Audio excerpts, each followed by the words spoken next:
Nasipur road rail station নতুন করে আবার এখানে নসিপুর রোড রেল স্টেশনে নির্মাণ করা হবে। পুরনো স্টেশনের পিলার দেখতে পাচ্ছেন, ওখানে নেম প্লেট পড়ে আছে।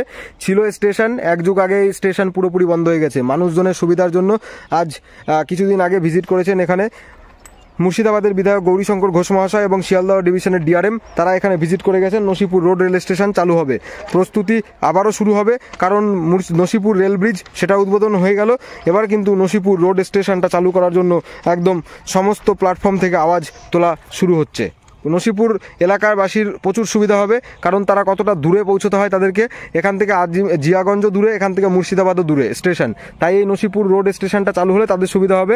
তারা বিভিন্ন পণ্য, যেমন এখানে প্রচুর শাকসবজি মানুষজন চাষ করে, সঙ্গে একদম প্রচুর ফসল যেগুলো হয়, একদম কৃষিজ এরিয়া।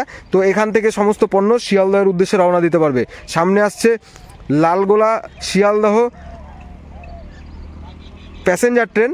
সেই ট্রেন এক্ষুনি দ্রুত বেগে বেরিয়ে যাবে মুর্শিদাবাদের দিকে। স্ট্রেট লাইন, কষান কম, এখানে দ্রুত গতিতে বেরোবে, সেটা দেখতে পাবেন, সঙ্গে থাকবেন। Lalgola Sealdah passenger train Jiaganj station ছেড়ে আসছে এখন এই মুহূর্তে। নসিপুর রোড রেল স্টেশন পার করছে।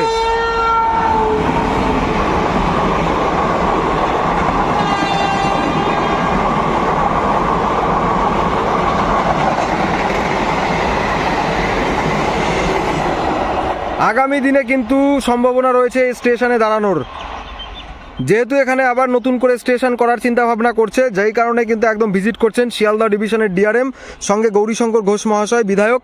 একদম এইখানে কিন্তু এই স্টেশন হবে, তখন কিন্তু বিভিন্ন ট্রেনগুলো দাঁড়াবে এখানে। তো যাই হোক, আপনাদের সুন্দর দৃশ্য দেখালাম। এই যে নসিপুর রোড রেল স্টেশন যেটা ছিল, এখন কিন্তু যার কোনো অস্তিত্ব ধীরে ধীরে নষ্ট হয়ে যাচ্ছে, সেটা আবার নতুন করে তৈরি হবে। বসার জায়গাগুলো দেখতে পাচ্ছেন এখানে রয়েছে, আর এই যে পাশে দেখতে পাচ্ছেন আজও কিন্তু সেই বসার জায়গা একদম সরাসরি আপনারা দেখতে পাচ্ছেন।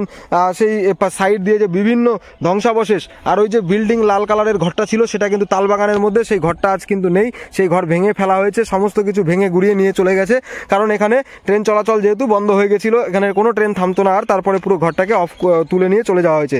তো আজ এখান থেকে সরাসরি আপনাদের দেখানোর চেষ্টা করলাম নসিপুর রোড স্টেশন থেকে কিভাবে দ্রুত গতিতে বেরিয়ে গেল মুর্শিদাবাদের দিকে ট্রেন। আগামী দিনে এই প্ল্যাটফর্মে, এই স্টেশনে কিন্তু দাঁড়াবে ট্রেন। সেই দিনের অপেক্ষায় সকলে থাকুন।